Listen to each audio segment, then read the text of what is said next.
speak on, let us introduce this debate very clearly, right? We are not saying that the hype of India-Pakistan which is present, the rivalry of India-Pakistan which is present, whose origins lies in terms of war, oppression, turmoil over fundamental beliefs and identities, cannot be taken away from any form of this thing, right? Right from hockey to cricket to even freaking chess.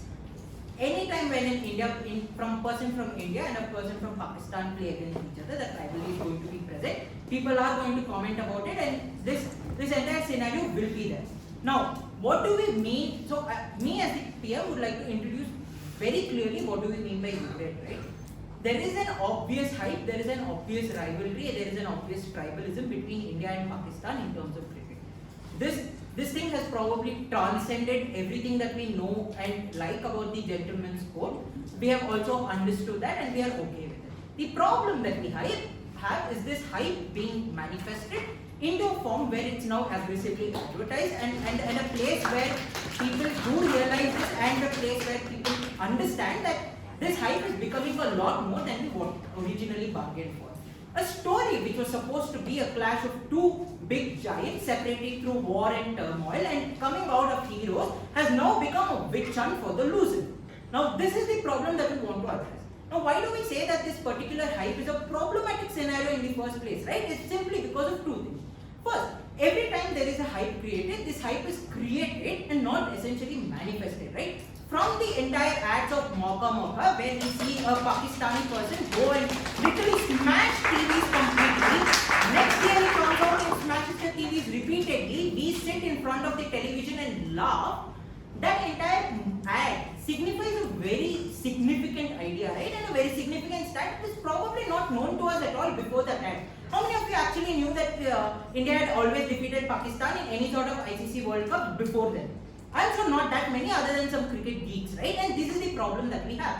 What happens is when this particular narrative that India has never lost to Pakistan goes on, there is a degree of complacency, there is a degree of invincibility that falls within the aura of the fans.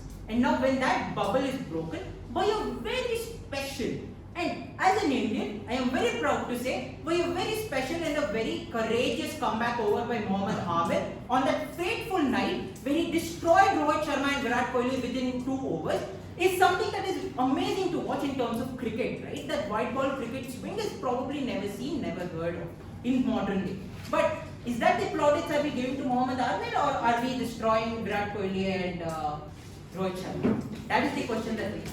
And that is the problem that we have. What was first supposed to be when Sachin scored those sixes in Sharjah, 2, when Joginder Sharma took that, played that brilliant over and he destroyed Misbahul Haq for that catch from Sri Nishant. That is not there. The current heroes are not now being made, but the witch hunt is now being progressed. That is the problem number 1.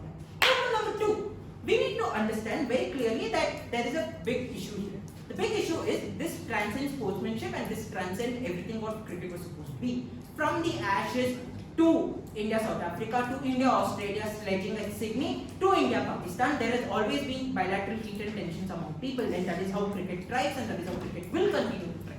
But the problem that we have overall is this. When this cricket which was supposed to be a gentleman's game, which was supposed to show sportsmanship and transcend across borders to make friends, to understand commonality between people, is now being shown as an overall. Okay, go on. How is hype exactly related to people hating them? Okay, cool. The rivalry and hype. Got it. Now the issue is here, right? I very clearly gave an example to you before, right? The hype of Mauka was not present before the I don't remember which World Cup it was, but it was not before then, right? When you advertise this hype, the hype expands. The hype exasperates things which are already present. Where people were throwing stone pelters at Rahul Dravid for losing the World Cup at 2007, right?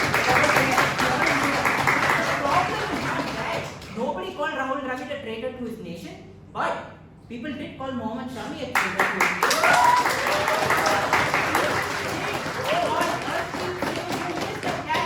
All of us misses catches. Hell, I missed a catch today morning trying to catch a bus. So when we are missing catches, and when Arshdeep Singh misses a catch, which is fair enough, they called him a Khalistan.